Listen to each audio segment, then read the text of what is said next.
ibarat komandan perintah dengan anak buahnya nggak perhatiin Mas Toto. Kira-kira gimana Mas Toto? Ya kan? Di sini ada Pak Haji Jenderal Tatang, ya kan? Yang namanya itu Rasulullah komandan perang. Harus ini masalah perang. Tapi yang namanya musuhnya strateginya udah luar biasa sehingga akhirnya kalah. Tentunya akan berdampak membekas. Itu kalau manusia biasa kira-kira gedeg apa enggak itu? Itu bukan hanya kekalahan, akan tetapi makan korban sampai gigi depan Rasulullah SAW itu patah, pelipisnya berdarah gara-gara ada anak buah yang tidak mengindahkan instruksi komandan. Akhirnya seperti itu.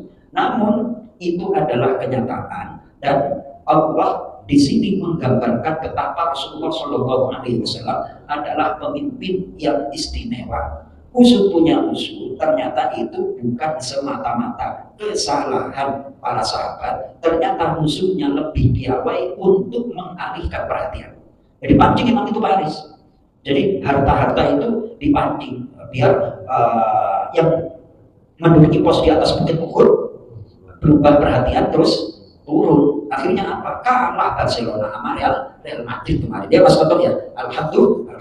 Itu ternyata makanya ada ungkapan dan ini masyhur al-harbu khoda, perang itu adalah saling tipu menipu. Bagaimana orang yang perang itu pandai berstrategi. Khoda al-siyasatu harbu.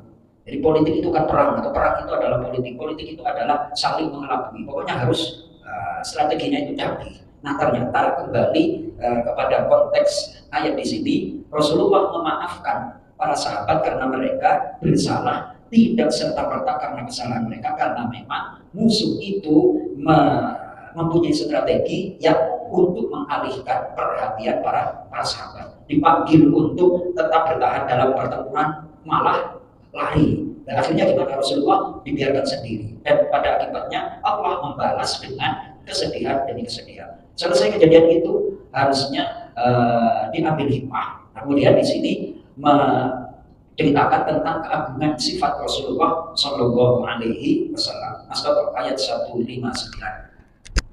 Bismillahirrahmanirrahim. Fabima, maka dengan rahmat minallah, dari Allah, lintalahum, kamu Muhammad berlaku lembut kepada mereka. Walau dan kalau kunta, kamu menjadi fadhon, bersikap kasar, khalido qalbi, keras hati, lang fadhu, tentu mereka akan lari, min haulik, dari sekitar kamu. Fa'fu, maka maafkanlah, anhum, mereka, wastaghfir, dan mohonkan ampunan, lahum, bagi mereka. Di sini ada kata maafkanlah mereka apabila berkenaan dengan hak. Ini misalnya contoh nih, misalnya difitnah oleh seseorang, dijahilin, dizolimi seseorang, itu kan menyangkut haknya Mas Toto. Maafkan. Kemudian mintakanlah ampun mereka kepada Allah, maknanya adalah dari hak-haknya Allah. Ada saudara kita misalnya sholatnya masih selengean, bentak-bentok dan sebagainya, maafkan. Jangan malah didoain celaka, mintakan petunjuk. Nah kita kan di dalam sholat ihdinas siratal, ihdina itu menggunakan kata ganti. Nah itu artinya kami, bukan aku Mas Toto. Jadi pesannya adalah jadi orang Islam itu jangan egois, doakan saudara kita. Ya kan, kalau kita mikir saudara kita masih banyak yang belum beres. Betul Mas Tri.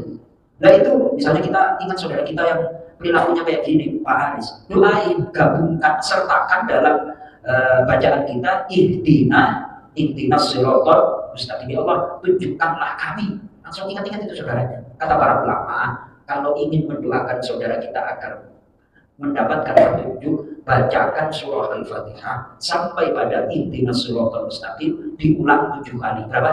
7 kali. 7 kali. Itu doa. Terus itu.